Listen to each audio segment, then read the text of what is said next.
इसको दीपावली पर इन 5 जगहों पर भी है दीपक जलाने का नियम। माँ लक्ष्मी आएंगी आपके द्वार।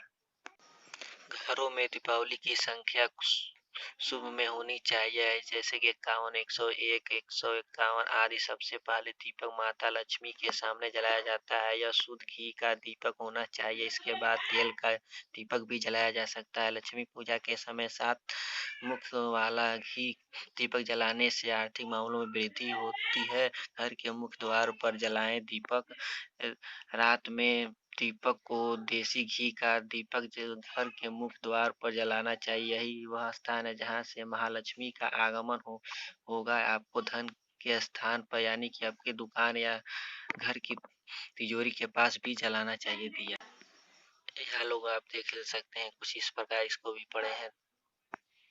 ध्यान रहे दोस्तों, दीपावली के इस शुभ अवसर पर 51 या 101, 151 ही दिया होना चाहिए, अधिक ना हो। हेलो दोस्तों, आ गया पबजी खेलने वाले के लिए खुशखबरी। हाँ जी, जाने पबजी मोबाइल इंडिया के लिए फ्री रजिस्टर शुरू जल्द ही होगा उपलब्ध। दोस्तों, पबजी मोबाइल ने भारत वापसी का ऐलान कर दिया है। अब कंपनी भारत के लिए पबजी तौर पर PUBG mobile India game launch करेगी। हाल ही में कंपनी ने यह नहीं बताया है कि गेम लॉन्च कब होगा और इसके बाद से यह डाउनलोड किया जा सकेगा। कि भारत में 100 मिलियन निवेश किया गया है जाएगा और भारत के लिए खास पबजी इंडिया गेम के लॉन्च किया गया है। पबजी कॉर्पोरेशन भारत में सब्सिडी की शुरुआत करेंगी अब, जिसके लिए 100 लोगों को हायरिंग किया जाएगा। पबजी के बारे में कुछ इस प्रकार है। पबजी वालों के लिए बहुत ही खुशखबरी, जल्द ही लॉन्च करेगा भारत में भी पबजी मोबाइल। अगली ब्रेकिंग में मिसाइल को भारत में एक दिन 2 मिसाइलों का किया सफल परीक्षण, जाने इनका खासियत। इनका खासियत यह है कि इनके लिए ठोस ईंधन का उपयोग होता है। इस मिसाइल का रेंज 25 किलो 30 किलो तक है। इसका पहले परीक्षण 4 जून को हुआ था, 2017 को हुआ था। पृथ्वी को बैलिस्टिक मिसाइल का शुरुआत शाम 7:30 बजे से साफ परीक्षण किया गया था। DRDO के रक्षा अनुसार विकास के संगठन की ओर से विकसित पृथ्वी 2 मिसाइल का परीक्षण चंदन ITI के लॉन्चिंग कॉम्प्लेक्स 3 के बोलेरो पांड। चैनल को लाइक और सब्सक्राइब करना ना भूलें। न्यूज आगे भी देखते रहें, वीडियो को पूरा देखें। मिसाइल भारत की शुरुआत अपहरण 3:30 बजे से हुआ है। कुछ इस प्रकार हमारे भारत की मिसाइलें हैं। अगली ब्रेकिंग न्यूज, कोरोना वैक्सीन पर बड़ी खुशखबरी है। अगले महीने भारत में 10 करोड़ डोज दिसंबर से ही टीकाकरण होगा। अब कोविड-19 के 10 करोड़ डोज भारत को उपलब्ध कराने की तैयारी में है। इसके साथ ही भारत में कोरोना टीकाकरण की शुरुआत हो सकती है। कंपनी के CIO ने आदर पुनावाला ने कहा है कि पुनवाल ने गुरुवार को एक इंटरव्यू में कहा है कि शुरुआत में वैक्सीन भारत को दिया जाएगा। अगले साल की शुरुआत में पूर्ण मंजूरी के बाद दक्षिण एशिया देशों और कोवैक्सीन के साथ 50% अधिकार का वितरण हो सकेगा। कोविड-19 वैक्सीन के लिए दुनिया भारत की ओर देख रही है, जहां भारत सबसे अधिक वैक्सीन उत्पादक देश बन चुका है। पूनावाला ने दोबारा पूरी दुनिया को 2024 तक ही टीका मिल पाएगा और 2 साल यह देखने में लगेगा कि संक्रमित में वास्तव में कितना कमी आई है। तो ये थी कोरोना वायरस की कुछ अपडेट। कुछ अच्छा ही चल रहा है रिसर्च। अगली ब्रेकिंग न्यूज है, पाकिस्तान को करारा जवाब। भारतीय कार्रवाई में मारे गए 11 सैनिक, यू उड़ाए गए बंकम लॉन्चिंग पैड। तो 4 सुरक्षाकर्मी सहित 10 लोगों की जान चली गई। भारत ने पड़ोसी मुल्कों को इसका मुंहतोड़ जवाब देते हुए उसको 11 सैनिक मारे गए हैं, जबकि 16 सैनिक घायल भी हैं। पाकिस्तान ने गोलीबारी में 3 सैनिक कर्मियों को, एक BSP और उनके निरीक्षण के साथ 6 नागरिकों की मौत हो गई। इसके अलावा 4 सुरक्षित और 8 नागरिक घायल हो गए हैं। लोग पर पाकिस्तान पर दुशासन भीषण के गोलीबारी में 4 जवान शहीद, 8 की गई जान। कुछ इस प्रकार है। भारत और पाकिस्तान के बीच कुछ इस प्रकार मामला चल रहा है। दीपावली से पहले ही दुशासन करने वाला पाकिस्तान अब पीछा रहा है, आंकड़ा हुआ है नुकसान।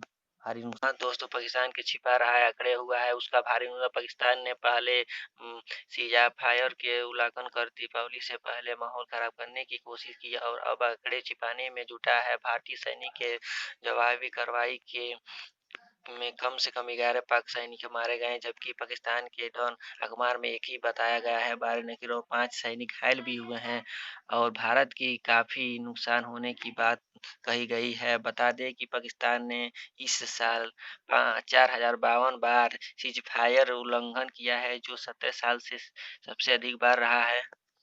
इस साल 17 पाक की हरकत भारत के सेना के मालूम जवान की पाकिस्तान सैनिकों के इंफ्रास्ट्रक्चर के अनुसार पहुंचाई। इस दौरान पाकिस्तान के हथियारों और आतंकी लॉन्च पैड में भी तहस नहस कर दिया गया है। हाँ दोस्तों, पाकिस्तान और भारत के बीच कुछ ऐसा चल रहा है, फिर भी पाकिस्तान कभी अपना झूठेपन से सलाह है, भाग नहीं आ देगा। अगले ब्रेकिंग न्यूज, सोना चांदी की नई कीमतों में जारी, जानिए धनतेरस और दीपावली पर क्या है रेट। तो बता दें कि सोने की नई कीमत में गोल्ड प्राइस 13 नवंबर 2020 को शुक्रवार को दिल्ली में सराफा बाजार में सोने का भाव 241 रुपये प्रति किलो 10 ग्राम बढ़कर 50,425 रुपये पर पहुंच गया है। चांदी की नई कीमतों में सिल्वर प्राइस 13 नवंबर 2020 को चांदी की बात करें तो आज धनतेरस के दिन इसके भाव में भी इजाफा हुआ है। आज चांदी 161 रुपये प्रति किलो महंगी होनी ये 62,542 रुपये प्रति किलो पर पहुंच गया है। अब धनतेरस और दीपावली के शुभ अवसर पर सोना की महंग से शुरुआत इसके दाम में तेजी से हो रही है। हाँ दोस्तों, इसके दाम में तेज दर्ज की गई है। सोने में काफी अधिक बढ़ोतरी हुई है और चांदी में भी। अगली breaking news, Bihar Nitish Kumar CM पद से इस्तीफा दिया, राज्यपाल से विधानसभा भंग करने की सिफारिश। हाईलाइट, बिहार में नई सरकार के गठन की तैयारी, नीतीश के घर के एनडीए नेताओं की बैठक 15 नवंबर को, एनडीए के विधायकों की बैठक, सीएम पद के नाम पर लगेगा मुहर, 15 को फिर होगी एनडीए की बैठक। शुक्रवार को पटना में हुई एनडीए की बैठक के बाद नीतीश कुमार ने कहा है कि 15 नवंबर को फिर एनडीए की बैठक होगी, जिसके अंतिम निर्णय 15 तारीख को होगी। बैठक में एनडीए के सभी विधायक मौजूद रहेंगे और दोपहर के 12:30 बजे मीटिंग शुरू होगी। तब बीजेपी के बुलाया विधायक के दल की बैठक, भारतीय जनता पार्टी 15 नवंबर को विधायक दल की बैठक बुलाई है और बता दें कि बीजेपी इस बार में 74 सीटों पर जीते हैं और एनडीए में सबसे बड़ी पार्टी बनी है। जो हाँ जी हाँ दोस्तों, अब तो जान ही रहे हैं कि हाल ही में चुनाव हुआ जिसमें बीजेपी की चुनाव हुई है, जिसमें बीजेपी जीती है। अगले ब्रेकिंग न्यूज, नरेंद्र मोदी जी ने की जनता से अपील, इस दीपावली एक दिया सैनिकों के नाम जलाएं। जी हाँ दोस्तों, एक दिया सैनिकों के नाम ही जलाएं।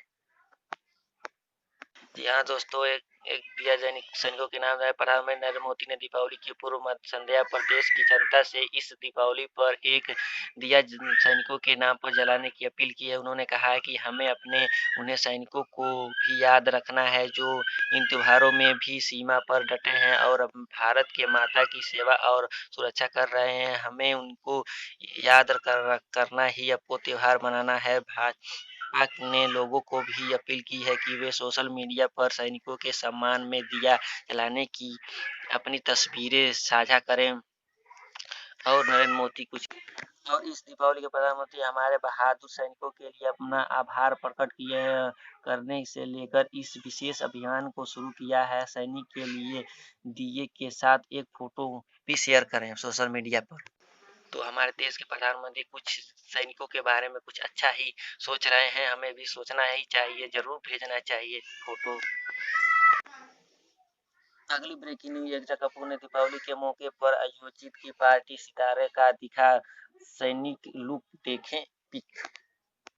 दीपावली के शुभ अवसर पर एकता त्योहार के जिसके हर किसी को इंतजार आता है, एक एकलौता फेस्टिवल है जिसे हर उम्र का शख्स जाया करता है, हर घर के गली और रोशन में जगमगाता है, उठती है। दोस्तों और परिवारों के लोग एक दूसरे को तोहफा मिठाई देते हैं। दीपावली के मौके पर बॉलीवुड और टीवी इंडस्ट्री के सेलिब्रिटी भी खुलकर सामने आते हैं और अपने-अपने तरीके से इस त्योहार को याद करते हैं। दीपावली के मौके पर मशहूर प्रोड्यूसर एकता कपूर ने अपने घर पर भी दीपावली बैग का आयोजन किया है, जिसे टीवी पर के मशहूर कलाकार भी नजर आएंगे। कलाकार के मशहूर एक्टर भी इसमें आए हुए हैं।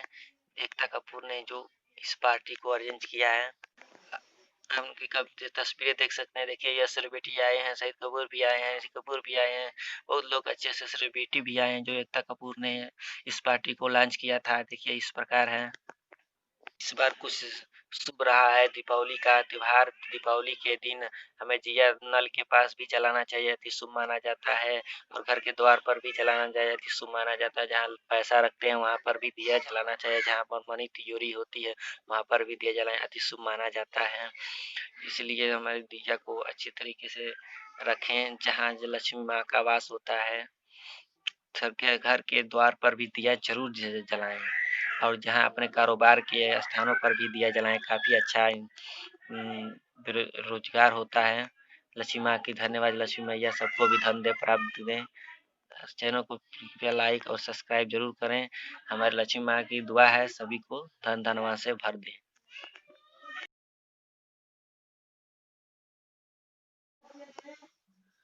14 कोसी और 84 कोसी जैसी यात्राओं पर रोक लगी थी। ब्रेकिंग न्यूज योगी आदित्यनाथ जी के बारे में है। देखिए लखनऊ के उत्तर प्रदेश मुख्यमंत्री योगी आदित्यनाथ ने शुक्रवार को कहा है कि कुछ लोगों की कुत्सित सोच के कारण राम की अयोध्या के साथ सदियों तक बहुत अन्याय हुआ है, लेकिन अब ऐसा नहीं होगा। अयोध्या को उसका गौरव मिलेगा। मुख्यमंत्री ने अयोध्या में आयोजित दिव्य दीपोत्सव में श्री राम का प्रतीकात्मक अभिषेक करने के बाद कहा है कि आज जिस अयोध्या में दीपोत्सव मनाया जा रहा है, 3 वर्ष पहले ही कुछ लोगों को अयोध्या का नाम लेने से डर लगता था। उन्होंने कहा है कि अब सब बदल जाएगा, लोग अयोध्या आना चाहते हैं। इस बार हमने 5.51 लाख दीपक आयोजित चलाया है। अब अगले साल 7.51 लाख दीपों से आयोजित रोशनी होगी।